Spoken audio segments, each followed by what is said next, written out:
Y se supone que ya estamos en vivo. ¿Ves que hay ¿cómo se llama? Un cartelito rojo que dice live o live ahí al costado? No sé si lo ves vos. Sí. Bueno, ahora armo un aviso y de ahí empezamos la conversación. Empezamos en vivo.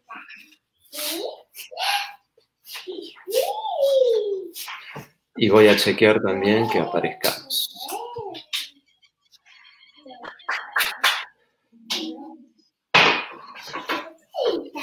En general yo siempre empiezo a chequear a ver si aparece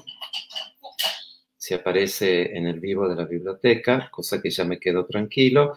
Ya para el próximo conversatorio vamos a tener asesoramiento presencial, digamos, de un compa millennial de la biblioteca. Qué bueno eso.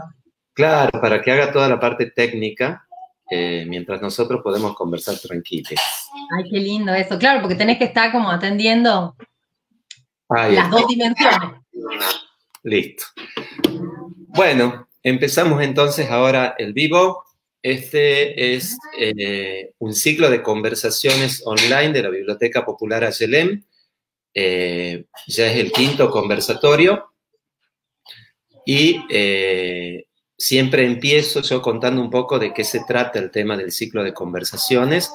La idea es que, sobre todo a partir de la cuarentena, nosotros tengamos actividades online que las solemos tener en el local de la biblioteca y, bueno, obviamente estamos cerrados, entonces vamos a ver la forma de continuar con nuestras actividades. Entonces a mí se me ocurrió empezar a hablar a amigues, a compañeros, a colegas, a gente que conozco, que sé que está haciendo cosas interesantes, que trabaja en temas interesantes o que le gusta o que vive situaciones que nos parecen a nosotros relevantes, vinculados con lo que yo llamo la cultura LGBT, que es algo que está en construcción, digamos, es mostrar que el colectivo de la diversidad siempre existió y que a veces algunas culturas invisibilizaron la diversidad sexual y otras culturas visibilizaron la diversidad sexual. En nuestro caso, somos unos promotores y promotoras de la visibilidad de la diversidad sexual. Entonces, en esta oportunidad, la propuesta es que hablemos de cuerpo y filosofía.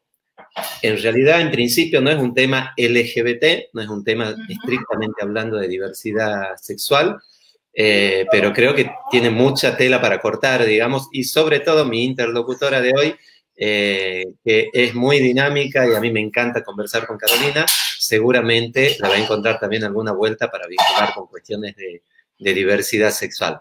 Hola, Caro, ¿cómo estás? Hola, Fabián, ¿cómo estás? Hola a todos. Muchas gracias por la invitación. Caro es de Tucumán. Y, a ver, hago una mini presentación, pero me gustaría que vos también cuentes un poco de dónde venís y qué estás haciendo. Caro es una colega de filosofía, es compañera mía de trabajo en el equipo de Olimpiadas de Filosofía de la República Argentina, está haciendo sus estudios de posgrado, trabaja en la Facultad de Filosofía y Letras, y bueno, uno de sus temas de mayor interés, y por lo cual yo la sigo en muchas cosas que hace, tiene que ver con el cuerpo. Entonces, me gustaría, Caro, que hagas tu propia presentación y de ahí, como quieras, empezamos. Bueno, muchas gracias, Fabián, otra vez por esta invitación que me parece fantástica, la oportunidad de encontrarnos y de conversar. Muchas gracias a la Biblioteca Ayelén. Yo creo que hay que apoyar el crecimiento, el desarrollo y el sostenimiento de estos espacios, ¿no? En el tiempo, y porque son muy, muy importantes, ¿no? Muy importantes para ir transformando nuestras maneras de vivir y de comprendernos a nosotros mismos. Yo, bueno, no agregaría mucho más a lo que vos has comentado. Estoy trabajando en la Facu, estoy en Filosofía y Letras, en este momento estoy en Antropología Filosófica, y también en Antropología Cultural, en Física. Vengo de ganar un concurso en Filosofía de la Educación, ¿no? Así que mis intereses siempre han estado ahí vinculando las cuestiones de la antropología con la educación. Y ese es un poco el marco desde el cual yo estoy, bueno, pensando el tema, el problema, si se quiere, de la corporalidad, ¿no? Pensar al cuerpo. Bien. Y bueno, ¿Cómo arranca tu caso, este interés por pensar el cuerpo, pero en la filosofía? Bueno, en realidad, durante mi tránsito por la carrera, yo he ido, bueno, advirtiendo ciertas vacancias. Yo me daba cuenta que nuestro trabajo era muy teórico, ¿no? Y la manera de comprender la actividad filosófica muy teórica, ¿sí? Muy teórica, muy conceptual, muy divorciada de los territorios concretos, de las prácticas. De hecho, bueno, esa es una crítica que nos hacen permanentemente y de hecho está como circulando esta idea en el sentido común. Y a mí me parecía interesante, bueno, desandar al menos desde la teoría, ¿no? Como para ir acercándome a otra cosa, desandar un poco esos discursos y tratar de mostrar con algunas lecturas que comencé a hacer allá en los años mozos, tratar de mostrar cómo el cuerpo tenía todo que ver con el pensamiento y que por ahí también formaba parte de los prejuicios que giran alrededor del quehacer del filósofo, ¿no? Que por ahí se han quedado con una sola voz, ¿no? O con un solo discurso acerca de lo que la filosofía hace. Si uno le pregunta a cualquiera qué hace el filósofo piensa, ¿no? Pero uno no entiende bien de qué se trata eso que piensa el filósofo, la filósofa, ¿no? ¿En qué anda metido? ¿Vive enredado en ideas? Entonces, un poco esa inquietud ha movilizado algunas lecturas ya a lo largo de la cursada de la carrera, y después esto se ha venido a complementar con las prácticas mismas, porque yo empecé a hacer docencia antes de recibirme, y bueno, a todos y todas aquellos que hemos pasado por las aulas, tenemos la vivencia concreta de ver cuán impostergable es el cuerpo en el aula, ¿no? El cuerpo aparece permanentemente y yo digo, caramba, ¿cómo aparece el cuerpo en la clase de filosofía? Que es algo que uno no esperaría, ¿no? Aparece permanentemente, aparece en los gestos, en los roces, aparece en los enojos a veces de los estudiantes, de los docentes. Digo, estamos permanentemente en contacto con la corporalidad y da la impresión que la filosofía no tenía nada para decir acerca de eso. Entonces digo yo, no, esto no puede seguir, no puede seguir siendo así. Yo creo que sería mucho más interesante si pudiéramos mostrar cuánto tienen que ver, ¿no? Aparte, qué sé yo, por ahí uno cuando un poco de filosofía, y sobre todo la filosofía antigua, hay una idea de que el cuerpo es algo malo, ¿no? Yo siempre recuerdo esa frase de Platón que dice que el cuerpo es la cárcel del alma, como que lo más importante es lo espiritual y que el cuerpo es algo de lo cual uno tiene que desligarse, que sacarse, y que eso a veces se traduce en la escuela o en la vida cotidiana, porque vos tenés los estereotipos, digamos, el intelectual, que es alguien que aquí no le importa el cuidado corporal, digamos, y después tenés el otro, el que se dedica al gimnasio, al deporte, qué sé yo, y que no le da la cabeza, supuestamente. O sea, es como que en la vida cotidiana reprodujéramos esa frase de Platón, ¿no? Ese dualismo, sí, sí, no, coincido plenamente. Hay una reproducción acrítica también que aparece ahí. Incluso es interesante pensar que este texto que vos evocás de Platón, que es justamente el Fedón, en donde él hace explícito esto de que el cuerpo es la cárcel del alma y que el filósofo debe desentenderse del cuerpo porque siempre está interrumpiendo sus pensamientos, siempre está incomodando el contacto, si se quiere, con la verdad, que es aquello que el filósofo busca, ¿no? Y no está nunca a la altura de las circunstancias en la búsqueda de la verdad ni de la sabiduría. Pero curiosamente, ¿no? Si uno también empieza a leer entre líneas otros textos del mismo Platón, ¿no? Imagínate, esto me parecía tan interesante, uno se encuentra en el mismo Fedón, por ejemplo, con una imagen en la que a Sócrates le acaban de sacar los grilletes, le acaban de sacar, y el tipo se masajea la pierna, la flexiona y emite ahí toda una reflexión acerca del dolor y del placer. Ese pedacito de texto del Fedón me ha llevado largas en el mismo texto en el que él habla del cuerpo como la cárcel del alma. Entonces, me parece interesante mostrar cómo ese pedacito de texto en una clase de filosofía nos puede dar que hablar muchísimo, ¿no? El tipo termina pensando el lugar del placer y del dolor como dos caras de la misma moneda, ¿no? Entonces, por dar un ejemplo, en el Fedón, ni hablar de otros textos en donde también aparece la corporalidad. Estoy pensando, por ejemplo, en el Cármides, ¿no? Un texto por ahí poco conocido, poco leído de Platón, en donde, bueno, había ahí, Sócrates estaba preguntando cómo iba la filosofía, cómo iban los jovencitos, qué sé yo, y de repente lo conoce a Cármides y queda absolutamente perturbado por la belleza de este chico, queda conmovido, dice, perdí el aplomo, ¿no? El tipo ya no podía seguir hablando porque estaba perturbado ante el cuerpo del otro. Entonces, digo, estos son elementos que van dándonos cuenta de otras maneras de leer también los textos que tienen que ver con cómo nosotros posamos la mirada en esos textos, ¿no? Y qué es lo que nosotros también somos capaces de reproducir acerca del saber.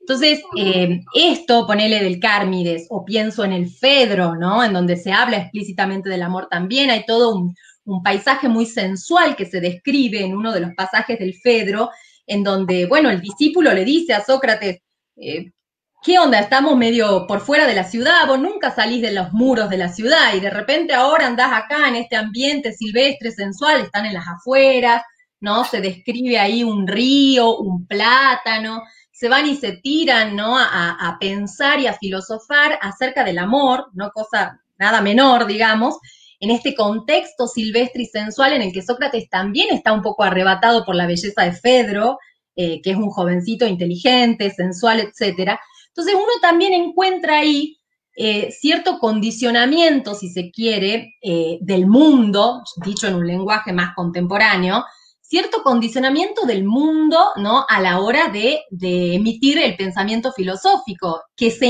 justamente uno accede al mundo a través del cuerpo. Entonces, por más que no haya una explicitación en Platón, digo, nosotros podemos invitar a otras lecturas, ¿no? Hacer otras lecturas de los textos, revisar el canon, repensarnos a raíz de ahí y ver cómo la filosofía tiene todo que ver con la corporalidad, por nombrar esos clásicos, ¿me entendés?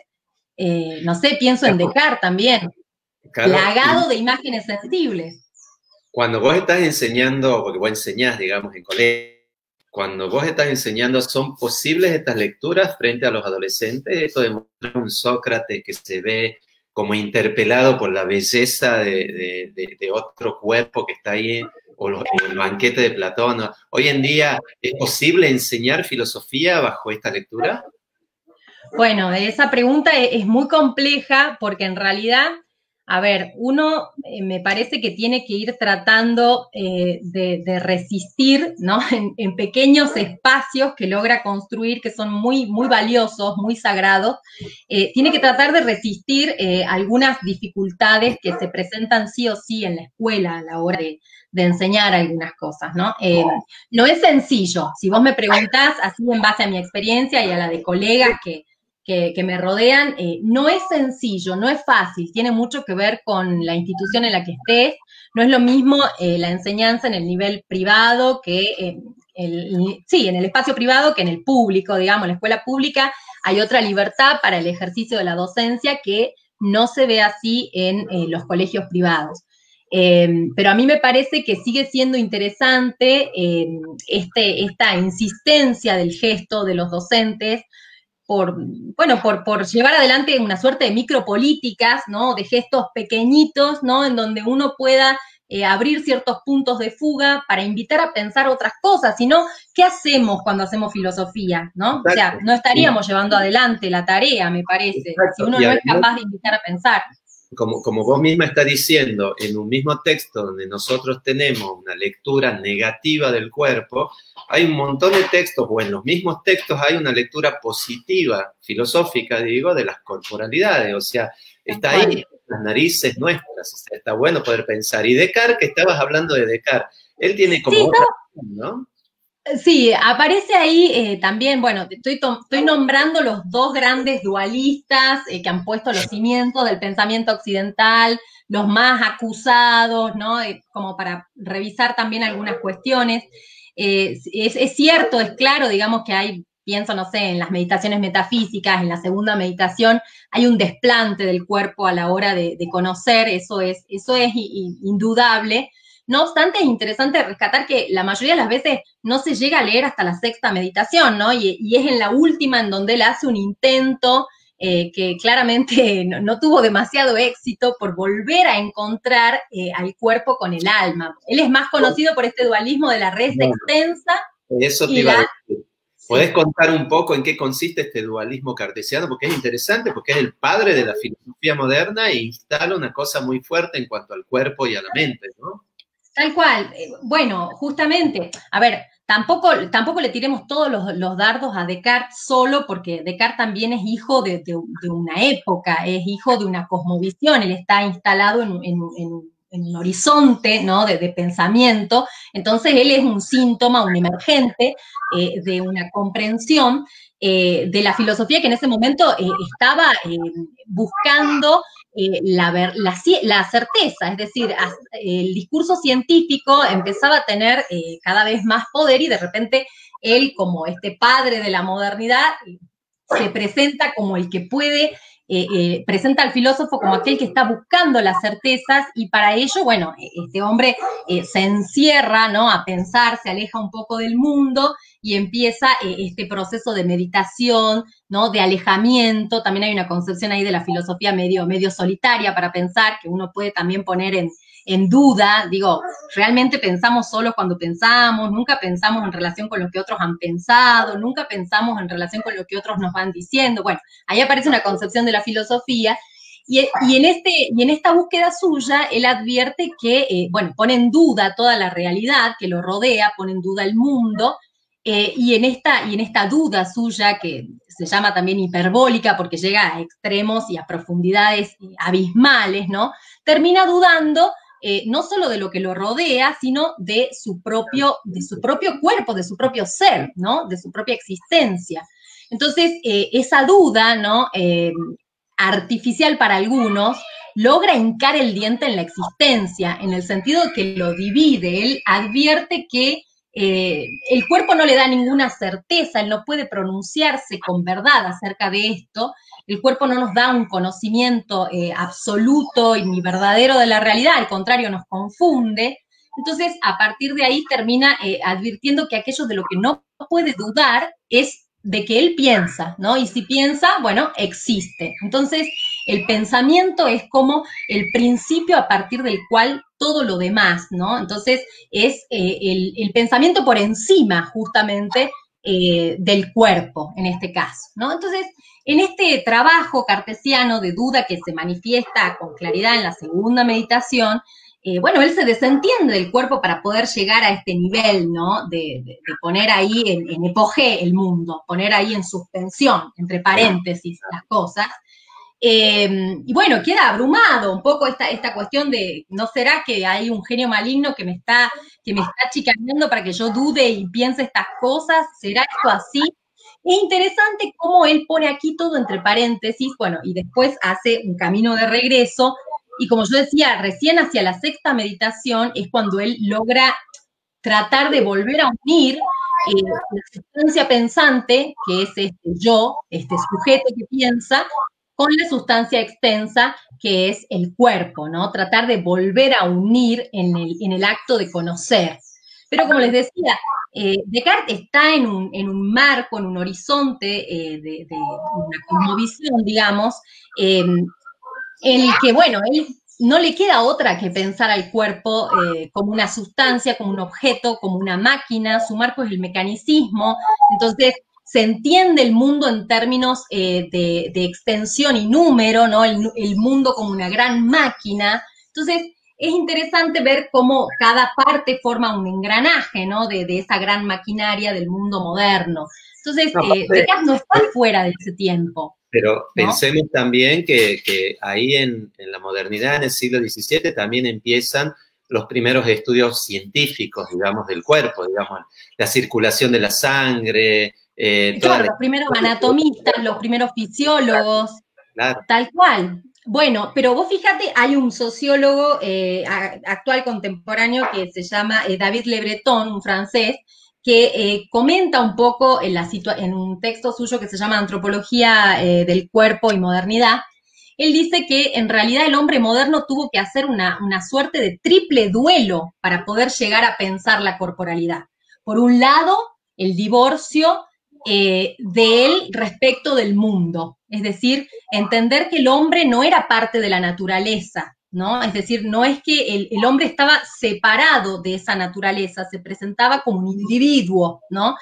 Eso por un lado, el divorcio del ser humano respecto de la naturaleza. Por el otro lado, dice, otro de los duelos que tienen que operar este individuo moderno es el corte o la ruptura de vínculos con lo que eran las comunidades de pertenencia.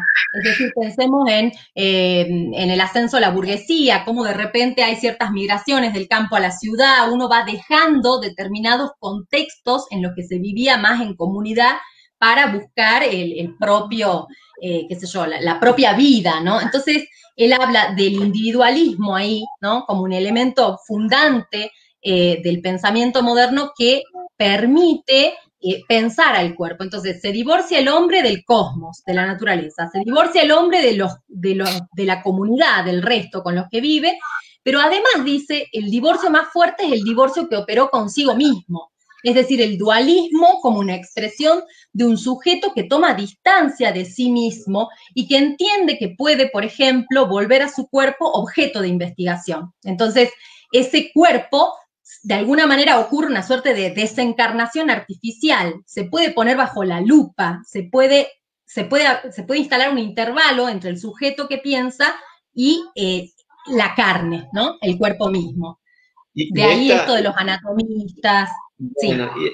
Y esta última característica o duelo que vos estás nombrando, ¿se lo puede interpretar como el surgimiento de la mirada biomédica? Es decir, porque a nosotros desde la diversidad sexual muchas veces nos impacta mucho el tema en el colectivo de lesbianas, gays, bisexuales, trans, etcétera.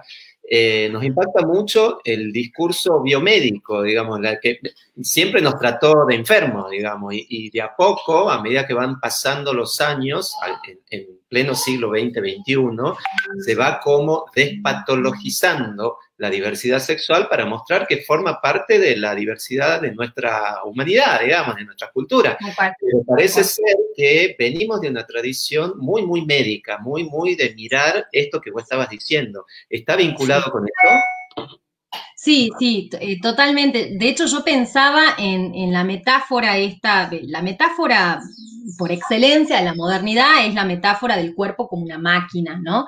Y si uno piensa en el sentido cotidiano, como uno, no sé, va al médico y el médico te pregunta, ¿y cómo va la máquina? ¿Cómo va? ¿No? Se sigue usando la misma metáfora para referirnos a la corporalidad.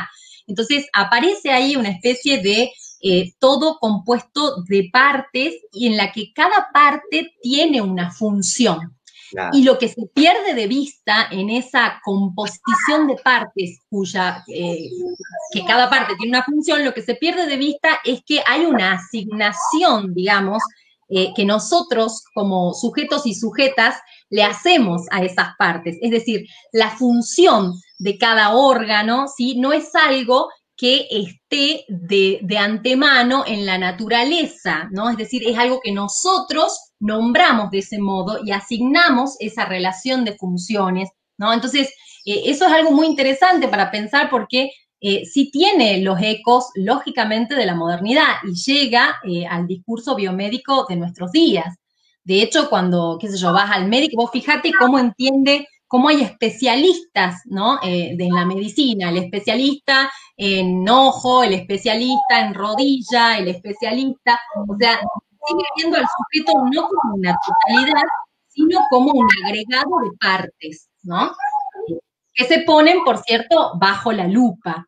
Entonces, lo interesante me parece a mí es cómo se olvida, digamos, cómo hay un proceso ahí se hace una suerte de naturalización, ¿no? Desde el discurso, se hace una suerte de naturalización de las partes y sus funciones, si querés, y uno se olvida que eso es producto de una construcción histórica que se ha sedimentado, por supuesto, ¿no? Esto es interesante porque se toma una noción ahí como de naturaleza, como una suerte de dato, ¿no? Cuando en realidad, digo, hay mucho por detrás de la manera en la que uno nombra y cómo uno lleva adelante esa naturalización histórica desde determinadas partes del cuerpo, ¿no? Ahora, a partir de ese dualismo y de esa mirada biomédica o como máquina, ¿cómo salimos de eso? O sea, ¿cómo podemos salir y volver a una mirada que sea más humana, ¿no? Porque no somos máquinas, somos construcciones más humanas, no sé cómo llamarla. Uno se da cuenta cuán exitosa fue la metáfora de Descartes, ¿no? ¡Qué exitoso! Bueno, a ver, han habido muchos intentos a lo largo de la historia del pensamiento, pensando un poco cuáles han sido los aportes de la filosofía, interesantes intentos que por ahí no son del todo conocidos o no son demasiado revalorizados o no ocupan el espacio de nuestras aulas, en nuestras prácticas cotidianas cuando enseñamos filosofía. Que me parece que son interesantes, ¿no? Que impugnan un poco la perspectiva esta maquinal del cuerpo e impugnan el dualismo cartesiano, que como vos bien decís, se reproduce en las aulas, se reproduce en la escuela. Hay disciplinas que se ocupan del cuerpo y otras que se ocupan del alma barra mente, barra intelecto, ¿no? Qué sé yo, la clase de educación física es una clase que está dirigida al adiestramiento del cuerpo, a determinados movimientos, etcétera, etcétera. Hay como disciplinas que son aquellas que están autorizadas, si se quiere, para hablar del cuerpo y otras que no. Filosofía, de hecho, está siempre del lado del alma, del entendimiento, ¿no? Entonces, me parece que cuando vos me preguntás cómo se hace, por lo menos estoy pensando que hay que prestar atención a lo que pasa en el aula, prestar atención y tratar bueno, de nosotros como docentes, abrirnos a una escucha comprensiva de la diversidad y de las diferencias para poder acogerlas y brindar herramientas filosóficas que nos ayuden a pensarnos más y mejor. Entonces, esto que te decía, ofrecer otras lecturas de Platón, ofrecer hasta la sexta meditación de Descartes, o por ejemplo, pensaba en Nietzsche, ¿no? Ofrecer Nietzsche en el aula también. Bueno, eso te quería preguntar, o sea, bueno, ya está, ahí tenemos la herencia de Descartes y toda la cuestión esta maquinal y biomédica. ¿A quién leer? Vos decís Nietzsche. Estoy pensando, por ejemplo, en voz alta, estoy pensando en el prefacio de la Gaia Ciencia, ¿no? Nietzsche dice ahí abiertamente que la tarea del filósofo tiene que ver con la corporalidad, es decir, nuestra tarea tiene que ver con las confesiones que nos hace nuestro cuerpo, ¿no?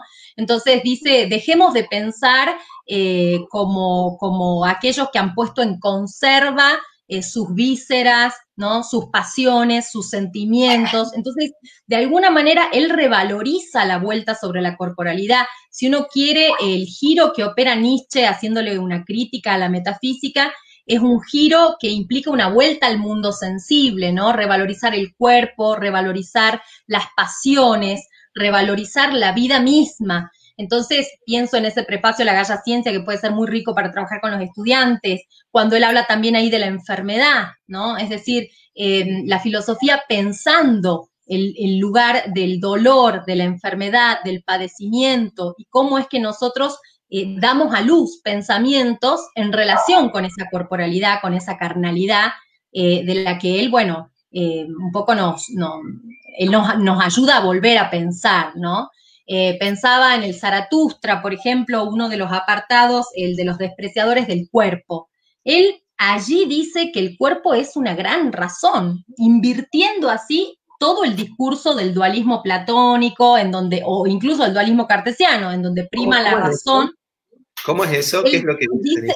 En los despreciadores del cuerpo, ¿no? En uno de los apartados del Zaratustra, él dice que el cuerpo es una gran razón, ¿no? Y habla de la razón como una especie de juguetito del cuerpo, ¿no? Como algo inferior, como algo menor. Entonces, digo, él ahí opera una inversión de la metafísica tradicional, que es interesante, ¿no? Que lo hacen a él dar vuelta lo que se conoce como un giro corporal, o sea, inicia tal vez ese puntapié del giro corporal, lo da Nietzsche, con nuevas maneras de apropiarse de la corporalidad, ¿no? De pensar la corporalidad. Entonces pienso en él, pienso, por ejemplo, en otras lecturas más contemporáneas, bien interesantes también para tener en cuenta. los aportes que hace la fenomenología. Estoy pensando en Gabriel Marcel, que es un filósofo también, bueno, es creyente, pero podemos pensar en Merleau-Ponty con la fenomenología de la percepción. ¿Quién era el filósofo que se preguntaba si yo tengo un cuerpo o soy un cuerpo? Okay, yo soy cuerpo, así que... Sí. Bueno, ese problema está presente en Gabriel Marcel, ¿no? Marcel, ¿no? Sí, está en Marcel. Está este problema y está también este problema en la fenomenología en general, está en Merleau-Ponty dando vueltas ahí la tensión entre el ser un cuerpo y tener un cuerpo. Me acordaba un poco del apéndice del Diario Metafísico de Gabriel Marcel. Es un texto muy breve pero muy denso en el que él condensa ideas muy valiosas acerca de la corporalidad, en donde discute la perspectiva del cuerpo como un instrumento para algo, ¿no? Entonces, él dice, hay un sentido en el que uno puede decir que uno tiene un cuerpo, porque es cierto, es decir, uno de alguna manera, qué sé yo, uno hace uso, si se quiere, del cuerpo. No, yo digo, uno lo tiene. Tengo mis brazos. Tal cual, uno lo tiene. Pero hay otro sentido en el que uno es eso que tiene, ¿no? Uno es también eso que tiene. Entonces, él hace la distinción, por ejemplo, como uno puede agarrar un objeto, no sé, yo agarro este mate, ¿no? Agarro el objeto y lo dejo, ¿no? La relación de posesión que hay entre el mate y yo poseo al mate, yo lo tomo, yo lo dejo, digo, tengo un mate, no es lo mismo que decir tengo mi cuerpo, tengo un cuerpo, porque no es tan fácil salirse de él, no hay un lugar a donde yo pueda ir sin que él esté conmigo, ¿no? Es decir, hay una desencarnación que es imposible, por eso a él le parece artificial la duda cartesiana, ¿no? Entonces, la relación de posesión que aparece con el tener es una relación muy compleja, porque hay un punto en el que uno es cierto que tiene un cuerpo, pero también hay un punto en el que uno es eso que tiene y aquello que hace con él, ¿no? También, ¿no? Me parece que eso también es como interesante pensar. Estaba pensando, no sé, me he acordado de Bourdieu, esta idea de que uno es también ese cuerpo que aprende a ser. O sea, somos eso que aprendemos a ser y que tenemos, ¿no? Lo que tenemos también lo somos. Entonces, bueno, hay muchas lecturas posibles que suman a poder pensar la corporalidad en el aula junto a los estudiantes, ¿no? Ahora, justamente esto que vos planteás de estos nuevos, no son nuevos pensadores, pero digamos que son pensadores que van contra la corriente más hegemónica en la filosofía, que era justamente dualista o que no entendía estas complejidades que tiene la corporalidad o simplificaba básicamente. Esto que vos decís que se podría trabajar en el aula. ¿Cómo ves vos a la educación hoy por hoy? Después hablemos de la pandemia y de la cuarentena, que es algo que tengo ahí como una duda muy importante. Pero en la escuela tradicional, digamos, pre-pandemia, pre-cuarentena, como el sistema educativo, ¿cómo lo ves en el tema de la corporalidad? ¿Qué crees vos cómo está dada, digamos, la situación de los cuerpos en la escuela y hacia dónde deberíamos ir para vos en este punto, en este tema de los cuerpos en la escuela? Mira, ayer escuchaba a una filósofa chilena que se llama Alejandra Castillo. Bueno, ella es feminista y me parecía muy interesante la perspectiva que ella presentaba, porque ella habla de la filosofía, habla de la relación entre, bueno, la enseñanza filosófica en el marco educativo. Y ella mencionaba una palabra que a mí me ha quedado grabada, que me ha parecido súper interesante, que me parece que tenemos que apropiárnosla. Ella habla de la palabra desajustados, ¿no? Dice, de repente la escuela tiene sus pautas, sus normas, sus modos, que quedan absolutamente desajustados con las prácticas cotidianas de las y les sujetes, ¿no? Quedan absolutamente obsoletos por momentos algunas prácticas que sostienen, que intentan de alguna manera hacer de los cuerpos algo unívoco, ¿no? Y esa univocidad con la que trata las corporalidades, ¿no? Desgraciadamente es como tratar de barrer una habitación y poner, ¿no? Bajo la alfombra, es decir, tratar de ocultar aquello que no me gusta ver, ¿no? Se trata de una cuestión de mirada y de aprender a mirar, ¿no? Este desajuste. Sí, sí, la sensación que a mí me da la escuela en general, pero se aplica puntualmente al tema de los cuerpos, es que trata de uniformizar, de que sea todo más o menos, desde el delantal, digamos, el uniforme institucional y la pertenencia institucional, el famoso delantal blanco de la escuela pública, pero también pienso en esas normas de convivencia que todavía están pegadas en algunas aulas, que es los varones no pueden usar arito, tienen que tener pelo corto, y si llegan a tenerlo largo tienen recogido, y así una serie de pautas de control de los cuerpos, ¿no? Donde la singularidad es algo visto, es como mal visto. Es sospechosa, es sospechosa. Sí, a pesar de que se va dando, me parece, también batalla por este desajuste, me parece que los jóvenes van plantándose cada vez más y cada vez más es mucho más difícil para la escuela sostener determinados discursos. Es cada vez más difícil. Por ahí en las instituciones privadas resultará más sencillo, ¿no? Porque el apriete viene también con el riesgo de perder el trabajo, si uno lo piensa, esto que yo te decía, las micropolíticas que un docente puede llevar adelante ponen en riesgo su laburo, ¿no? Muchas veces, no es tan sencillo, pero por ahí en la escuela pública, que tendrás otras dificultades, por supuesto, le cuesta cada vez más a la escuela intentar esta suerte de uniformidad, porque se han dado tantos pasos, ¿no? El feminismo ha dado tantos pasos que es muy difícil volver atrás, y en buena hora que así sea, ¿no? Contame alguna anécdota o algún hecho donde podamos ver este impacto, por ejemplo, del feminismo, que me interesa mucho escuchar en la escuela. Bueno, tantas cosas. Pienso, por ejemplo, en estudiantes que, han logrado, dar cuenta de su autopercepción, ¿no? Pasa que no quiero que se me vayan a escapar nombres, por eso estoy así como preocupada. Sí, estoy así como diciendo, ay, no puedo decir nombres, pero bueno, estudiantes que han logrado, dar un paso en esto de una comprensión de su identidad sexual y poder mostrarse, digo, incluso en colegios privados, que ha generado mucha tensión.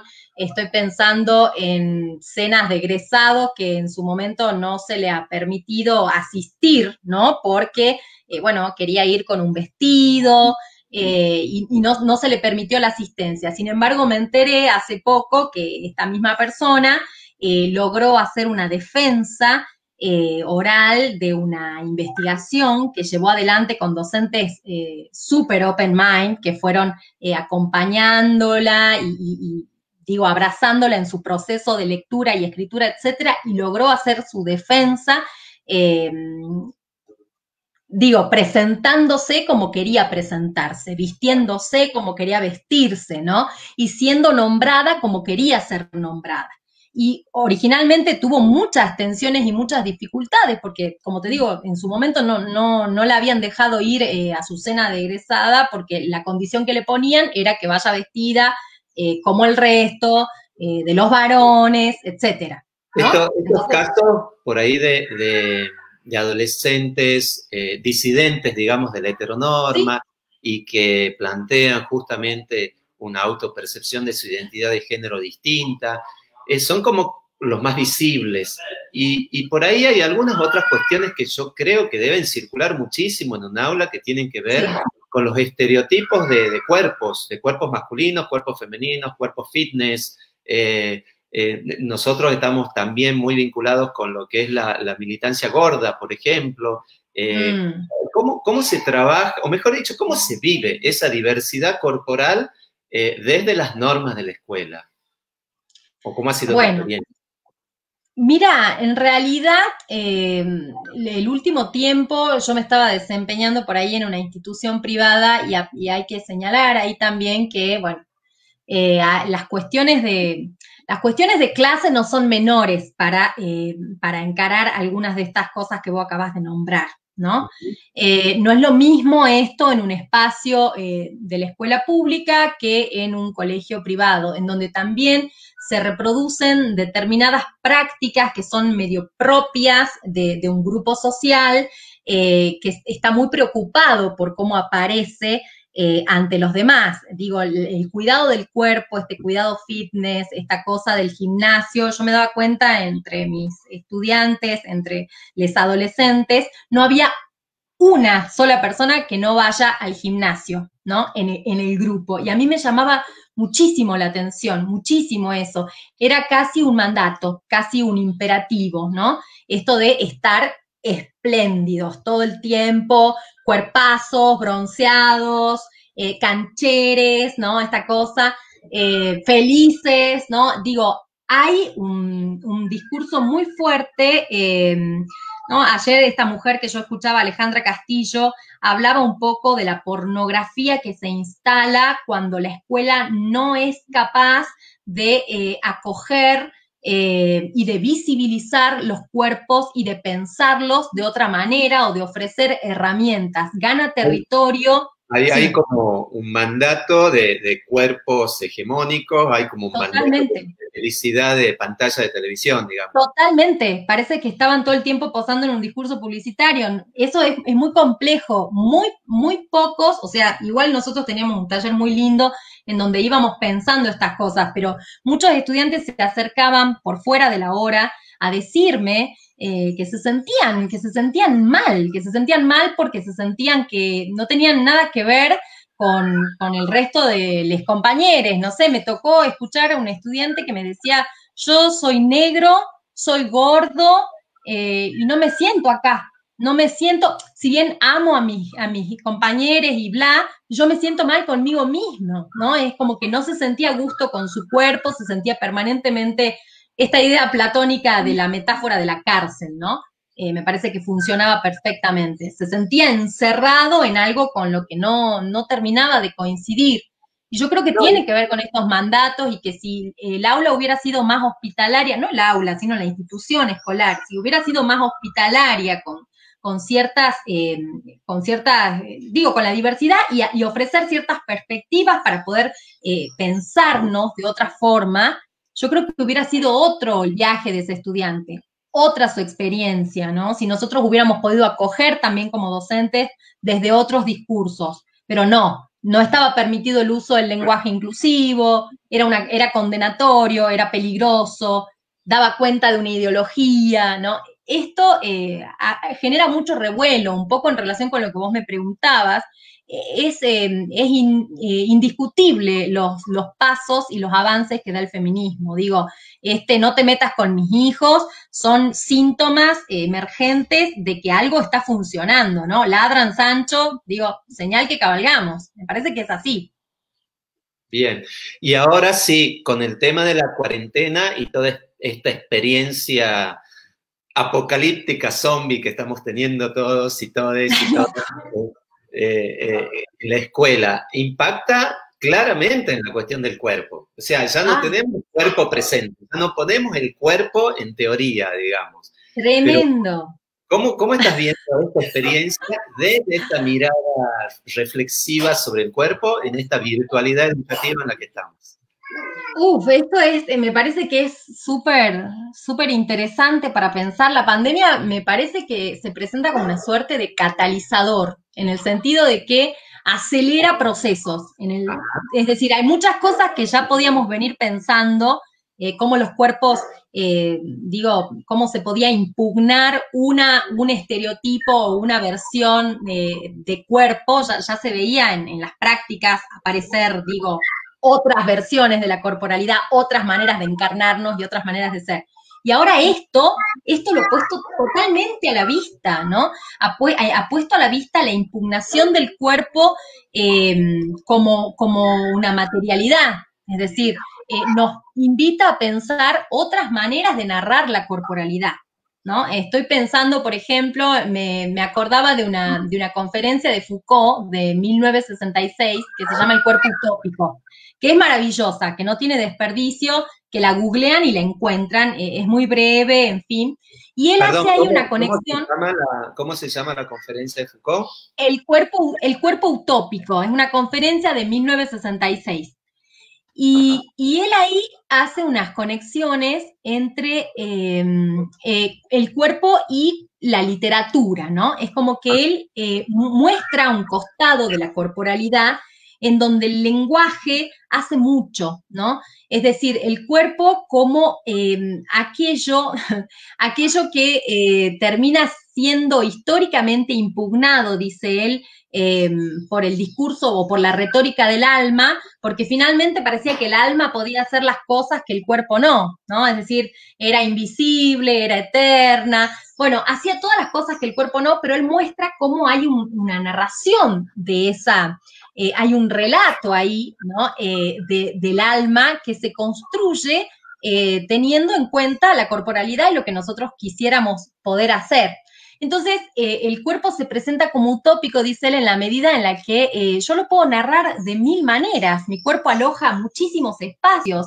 Cuando nos tatuamos, digo, ¿qué representan esos tatuajes? ¿A dónde viajamos con esos tatuajes? Uno encuentra en el cuerpo muchos espacios, ¿no? Y pone una metáfora muy bonita, dice, cuando nos metemos bajo las colchas de la cama de los padres, eso deja de ser una cama para nosotros cuando jugamos y se convierte en otra cosa. Entonces, esta idea de que el cuerpo siempre puede ser otra cosa de lo que es y que tiene que ver con cómo lo narramos, con cómo lo relatamos, con cómo el lenguaje es capaz de suministrarnos los vericuetos necesarios para relatar ese cuerpo. Entonces, me parecía que esta idea del cuerpo utópico también podría aparecer en esta virtualidad. Porque de repente, si bien es cierto que hay muchas cosas que uno puede criticarle a este mundo virtual, también es una locura maravillosa que uno pueda encontrarse con gente que está del otro lado del mundo y que de repente visite museos de Europa o tome clases con, no sé, gente grosa de Francia, ¿no? Cosas que jamás hubiera podido hacer si dependiera de esta sincronía espacio-tiempo de la presencia, ¿no? De estar juntos en el mismo tiempo y en el mismo espacio. Digo, la virtualidad habilita otras maneras de narrar la corporalidad que me parecen interesantes. Incluso esto de aparecer y desaparecer, ¿no? Esto de estar preguntando todo el tiempo, ¿estás ahí? ¿Me escuchan? ¿No? Estamos todo Por el ejemplo, tiempo rechequeando. a mí me impacta mucho o me da para pensar mucho el tema de la pantalla de la cámara, ¿no? Sí. La boca es una presencia importante, digamos, de la corporalidad. Pero hoy en día, con todo esto de las clases virtuales, de los Zoom, de estas mismas conversaciones que estamos nosotros haciendo en este momento, por un lado te da una flexibilidad impresionante, o sea, es sentarse, prender una cámara y te conectas con alguien, como decís vos, que está del otro lado del mundo. Pero por otro lado, en nuestras experiencias áulicas, en nuestras experiencias educativas, vemos también cómo muchos nos sentimos intimidados a mostrar la cara. Y tenemos un montón de cámaras apagadas, por supuesto, con la excusa de que tengo poca conectividad, tengo problemas, pero se habla mucho también de la privacidad, ¿no? De estar en tu casa, tienes que abrir la puerta y de repente te sentís que yendo al colegio y sentándote en el aula, loco todo lo que está ocurriendo, ¿no? Tal cual. Por ahí te me has entrecortado un poquito, pero creo que te he logrado captar. Cuando uno está en el aula y somos muchos, ¿no? De repente no hay una mirada que está puesta en vos de manera permanente. Ahora, cuando uno está frente a la pantalla, tiene la impresión de que todo el tiempo está siendo muy mirado.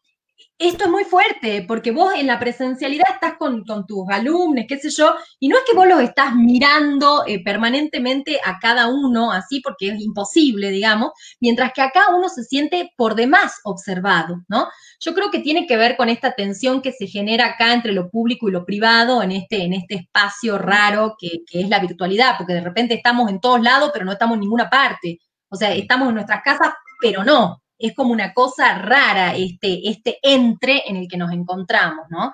Y el tema de convertirnos en imagen, prestar atención, incluso ponerle a gestos que uno nunca había advertido que tenía. porque está frente a la cámara permanentemente. Y uno cuando da una clase no está frente a un espejo como esto, ¿no? Esta cuestión de la pantalla pulida que oficia de espejo permanentemente, en donde uno además puede estar chequeando la voz, viendo los gestos que tiene. Es muy fuerte esto. Y ni hablar de cuando encima está siendo grabada, como está sucediendo ahora, digamos que grabamos Totalmente. esto y se produce hasta el infinito. Yo tengo un amigo que es colega, Ernesto, que por ahí nos escucha, en la UBA, profesor de sociología, que se niega rotundamente a ser grabado en sus clases. Él no quiere, se siente mal, me comentaba, se siente mal siendo grabado, le parece una invasión.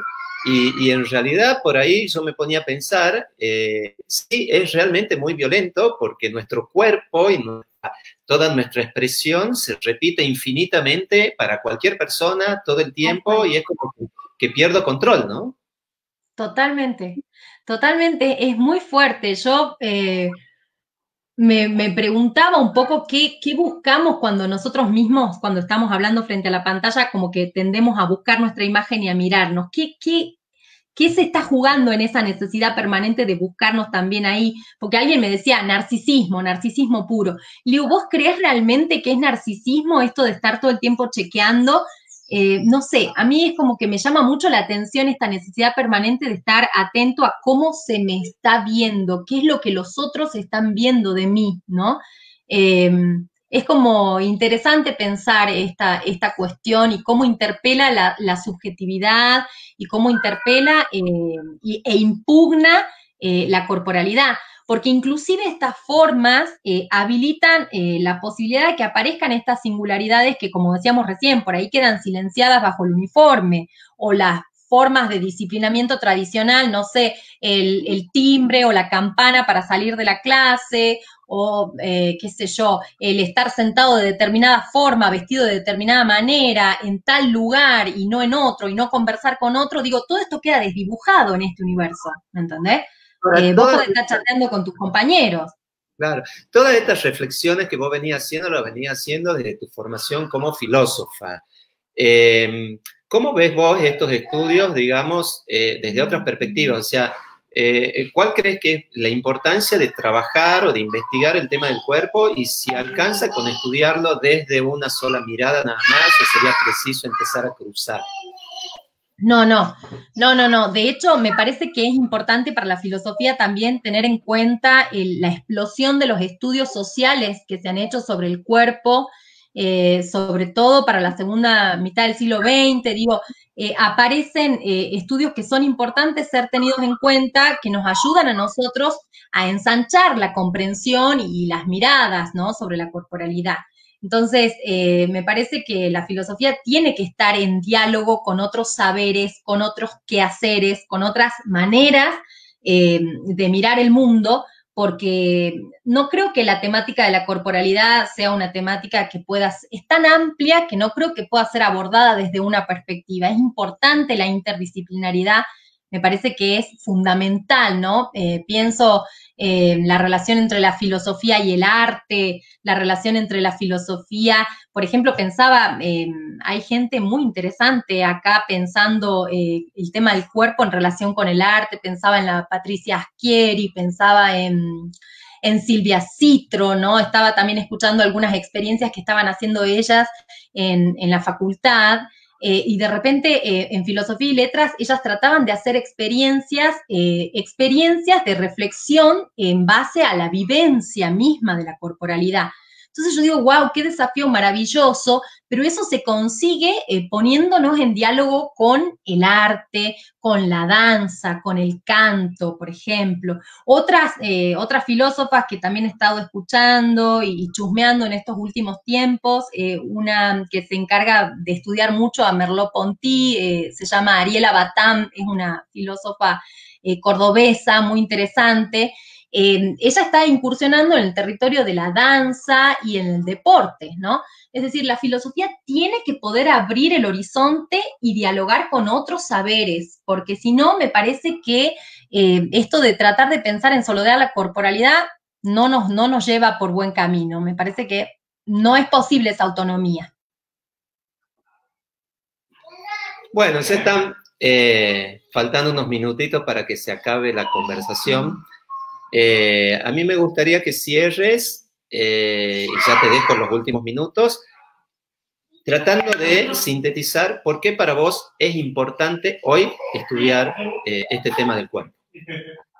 Bueno, me parece que uno puede pensar por lo menos en 3 dimensiones que se enriquecen si uno estudia y piensa la corporalidad. Por un lado, desde una dimensión antropológica, me parece que es fundamental porque es condición de posibilidad de nuestros pensamientos, es parte de lo que somos, como dice Le Breton, el cuerpo forma parte por derecho propio de la patria de lo humano. Entonces, eludirlo es eludir una parte de quien nosotros somos, ¿no? Entonces, hay que pensar el cuerpo también en aras de un enriquecimiento antropológico. Desde una perspectiva ética, me parece fundamental poder pensar la corporalidad porque es lo que nos va a permitir habilitar perspectivas mucho más sensibles, mucho más comprometidas con la diversidad y con nuestras prácticas cotidianas. Poder pensar de otra manera es fundamental, pero si uno ha podido visibilizar ciertas cosas. Entonces hay un compromiso ético que también se dispara ahí a la hora de pensar la corporalidad. Y también pensaba en una dimensión política, ¿no? Es decir, pensar esta idea de Spinoza, ¿no? Lo que puede un cuerpo, ¿no? Lo que puede un cuerpo pensando también políticamente, ¿no? En este contexto pienso ahora de capitalismo de plataformas, en donde de repente somos imágenes y hay algo del orden de la presencia y de los encuentros que tiene una potencialidad política muy valiosa, ¿no? Que nos permite por ahí resistir, ¿no? No por ahí, nos permite resistir y transformar, que me parece que merece ser pensada y también enseñada en las aulas. Eso como para aportar. Me encantó esta última parte de cierre y te vamos a invitar el año que viene, iniciemos de vuelta, para que ahondemos un poco en esto del poder de los cuerpos desde una mirada política. Nosotros en la biblioteca estamos por empezar unos talleres sobre el pensamiento de Judith Butler, y hay un librito de Judith Butler que habla sobre las asambleas, sobre la presencia de los cuerpos en la calle, sobre una nueva, no es nueva, pero como una perspectiva distinta de la democracia, que no es solo la democracia esa procedimental de representantes y de votos, sino de la gente en la calle, y poner los cuerpos. Y bueno, y ella plantea muy desde su perspectiva también performática de los cuerpos y de los géneros, cómo los cuerpos disidentes, su sola corporeidad puesta en la calle, es toda una acción política, ¿no? Totalmente. Totalmente. Bienvenida para el año que viene, anda juntando material para que conversemos sobre eso, porque la verdad que estos temas son apasionantes. Son muy apasionantes, Fabián. Muchísimas gracias por este espacio y por esta conversación súper amena, súper amigable. Es lindo poder compartir algunos pensamientos, ¿no? Me encantó el espacio. Muchas gracias. Bueno, agradecemos también a todas las personas. Hasta el momento no estoy ducho yo para ir leyendo los comentarios, que hay un montón de comentarios. Dentro de poco ya voy a agilizarme un poco y voy a ir introduciendo los comentarios en el diálogo también, porque han comentado un montón de cosas. Ahí queda grabada ya en la página web de la biblioteca. Y bueno, infinitas gracias, Caro, y nos estaremos viendo para otra oportunidad. Dale, Fabián. Gracias a vos y a todos. Nos vemos. Adiós. Adiós.